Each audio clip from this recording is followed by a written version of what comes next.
uyu munsi tugiye gukomeza tugana ku gitabo nanditse uko ijuru ryajyagijwe mu Rwanda mu mwaka w'1994 jenoside yakorewe Abatutsi.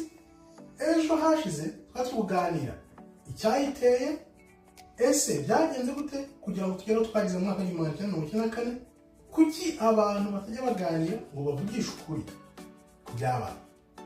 Ntabwo rero twari tujya ku mwanzuro ngo tuvuge niba yarateguwe se cyangwa itarateguwe. Ibyo ni ibintu nzerekana mu gihe kirekire ko tugenda twinjira muri iki gitabo. Mbere yo twinjira mu gitabo nyirizina rero, tubanze dufate umwanya twibuke abazize jenoside yakorewe Abatutsi kimwe n'abayikoze, kuko aho bari nabo nibaza neza ko imitima yabo idatekanye, ariko intimba bahasigaye aho biciye n'agahinda nibyo kwibuka. Turebe rero hano uyu munsi turibaza, abantu benshi baribaza, Mana kuki wabyemeye Mana wowe urihe? Icyo kibazo turacyumva kiragara ku munsi Mana wowe urihe, Mana kuki wabyemeye. Abantu benshi bashaka kumenya impamvu Imana yabyemeye. Uyu munsi rero ngiye kubereka ibyo neretswe nk'uko nandika kino gitabo ngihabwa. Ijwi rimwe kwandika igitabo, nandika igitabo, Imana, ijwi ry'Imana ryanyeretse impamvu yemeye ko biba. Mbere ko tubyinjiramo rero, reka mbere nandika kino gitabo niho navanye agakiza. Ubundi nari Umugatolika, ntabwo nari narigize soma Bibiliya ni na rimwe. Muri iki gitabo rero nyandika nibwo Imana yabanje kumpa agakiza. Imana yabanje kumpa agakiza, soma Bibiliya ndayumva ndayimenya. None rero dukomeza tubaza ngo Mana wari urihe. Wibuke ko abantu barenga 95%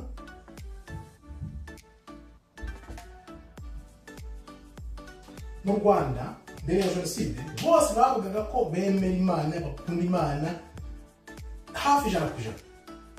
Cya kibazo kikagaruka, Mana wari urihe, kuki wabyemeye. Impamvu rero Imana yabyemeye tutarahagera, mu mwaka w'1995 tujya gushyingura abantu bazi jenoside, abantu bacu ko twe dukomoka mu cyahoze ari Gikongoro hafi y'Umurambi. Tugeze i Murambi rero twagiye ku kiliziya aho abantu biciwe, ubuhamya buratangwa, ababigizemo uruhare turabumva, tubona inyana bishwe, byari biteye agahinda. Tuvuye aho ngaho tujya i Murambi ya Gikongoro, aho bakwaga ishuri ngira ngo ryari kuzaba Eto. Tugezemo ishuri ryose ryari ryuzuye imirambo. Ikintu nibuka gikunda kuza mu gihe iyo muhatekereje ni umugore wari uhetse akana. Kuva uwo munsi nahise mfata umwanzuro ko ntazongera gusubira mu kiliziya. Byamfashe igihe kirekire kugira ngo nongere gusubira mu kiliziya. Twumva ibyabaye za Nyange, twumva ibyabaye hirya no hino. None tukibaza tuti, niyo abantu barakundaga Imana, bemera Imana, kandi barajya mu nsengero z'Imana, kuki bagiye kwica abantu mu nsengero z'Imana? Byatewe n'iki? Mana wari urihe, Mana kuki wabyemeye. Intimba n'agahinda abantu benshi bafite hirya no hino kubera kura babo turazizi, ariko ikibazo kiba ku gihe, Mana wari urihe, Mana kuki wabyemeye. Ibi ni ibintu umuntu wese ashobora kwibaza, ariko ntahita abona igisubizo, kuko imyumvire yacu ya umuntu nuko Imana ibona ibintu ni ibintu bibiri bitandukanye. Abantu benshi bibeshya bibwira ko bazi Imana, bakunda Imana, basenga Imana, ariko nta n'uyu n'umwe. Ibyo nabikwereka ni ibintu Imana yanyeretse nk'uko ngiye kubisoma, byigisha Imana yesi nyereka byateye birarira, kuko turagenda tuzamuka nkabereka uko byashobotse, na nyuma nkazabasonera niba yarateguwe se cyangwa itarateguwe. Ibyo bintu byose ntegereza ko izo mpaka zizashira, nicyo nifuza. Ariko abazumva nyine bazabyumva, ariko batabyumva ntabwo bazabyumva. Ariko ukuri kurahari, byabaye abantu bose bareba, nta muntu ushobora kwihakana cyangwa se ntanabipfobya. Kuko iyo umuntu apfobeje ukumva ari abantu bapfuye, numva ari umushinyaguzi wo mu rwego rwo hejuru. Ababigizemo uruhare rwose aho bari, niyo abantu baba bataragizemo uruhare, nta pfunwe bagomba kugira byo kwisanga mu muryango nk'abanyarwanda. Icy'ingenzi ahubwo ni ukwicara abantu bakaganira uko byagenze noneho bigasobanura. Reka turebe rero Imana ku cyo yabyemeye. Imana nyuma kwandika kino gitabo ndimo ndacyandika nanjye nibaje kino kibazo, Mana wari urihe Mana ku cyo yabyemeye? Imana yahise imbwira ngo uzagende usome mu Baroma, Abaroma 3 kuva ku 10 kugera kuri 18. Iki nicyo cyabiteye. Ndagenda ndahasoma, ndafata Bibiliya ntagusomere uko havuga icyabiteye. Noneho nyuma nibwo nzayerekana nyine impamvu byabaye nuko byagezweho. Imana iratubwira ngo ntawe ukiranuka n'umwe, ntawe umenya, ntawe ushaka Imana, nta n'umwe ukiranuka, nta n'umwe ushaka Imana. Bose barayobye, bose bahindutse ibigwari, ntawe ukora ibyiza n'umwe, umuhogo wabo nimva irangaye. Bariganishijwe indimi zabo, ubusabe bw'incira buri mu minwa yabo, akanwa kabo kuzuye ibitutsi n'amagambo abishye. Ibirenge byabo byihutira kuvusha amaraso, kurimbuka n'umubabaro biri mu nzira zabo, inzira y'amahoro ntibarakayimenya. Kubaha Imana kuri imbere yabo. Ibi ngibi nuko byasobanuye mu Kinyarwanda, ariko mbyerekwa mbihabwa byari mu Cyongereza. Mu Cyongereza ndi kubona ko nyine ni hahandi igihugu kiba kidagikozwe Imana, abantu bose bumva bashaka kwica nkuko urwango rwari rwaragiye rukura bigiza kigegi.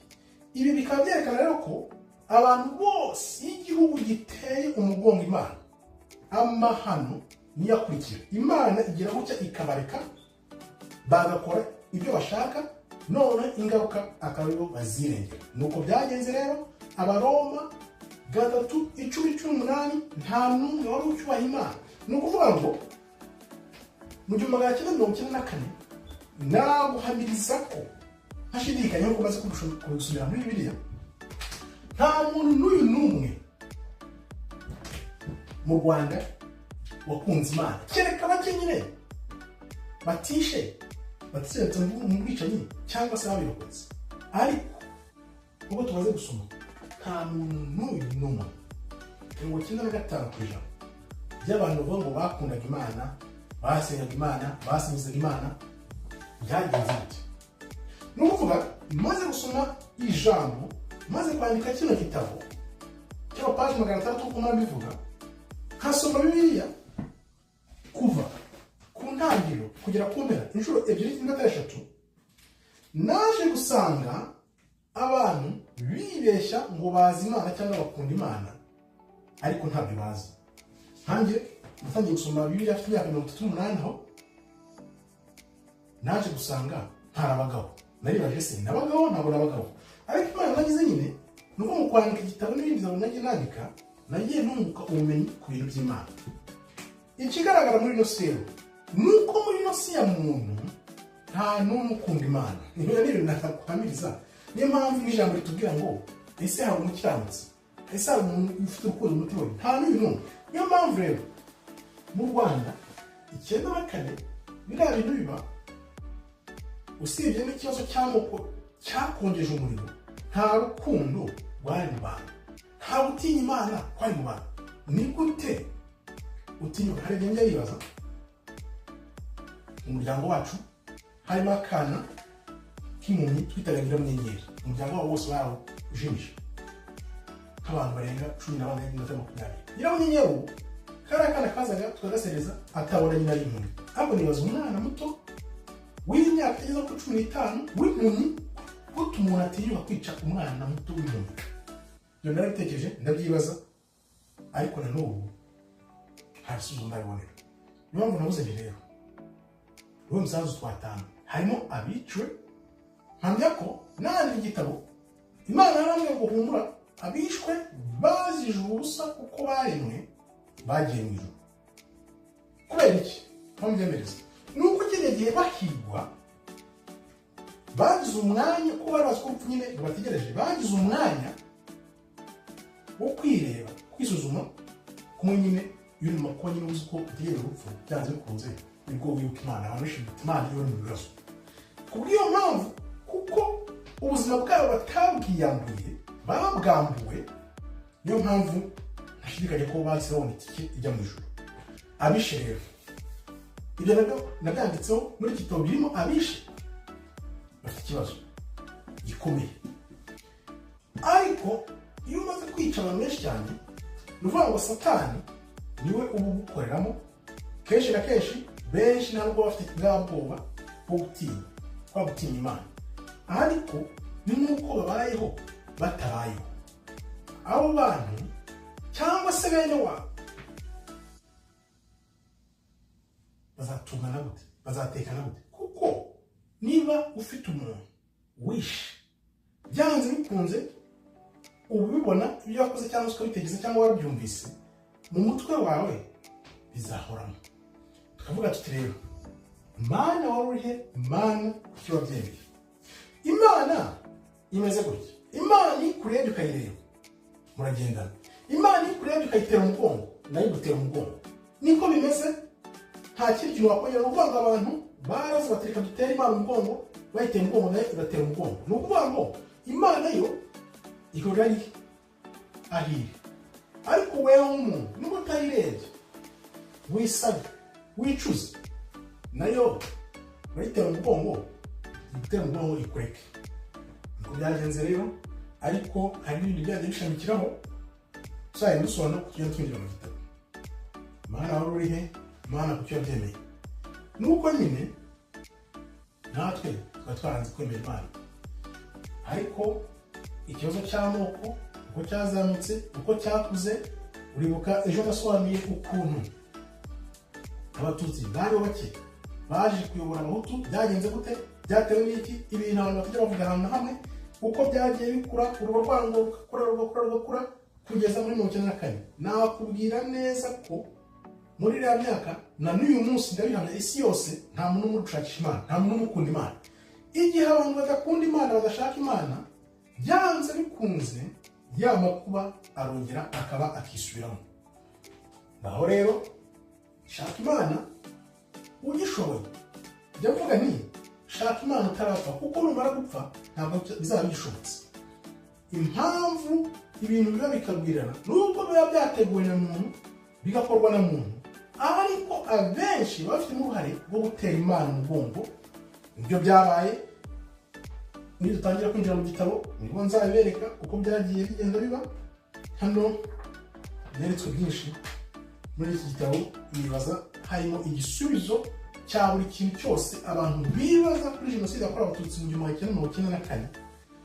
Uko yateguwe, uko byagenze, ese abagize uruhare bameze gute, byagenze gute, mbese ni ikihe kimenyetso kigaragaza ibintu byose umuntu avuga. Ni ibintu bitoroshye guca ubivuga mu gihe gito. Niyo mpamvu ushaka dutangirira kugenda tureba, ese abantu uko ari bake bayoboye benshi gute? Ese Mana wari urihe? Kuki Imana yabyemeye? Icyo kibazo abantu bose bahita bareba Imana kuki yabyemeye.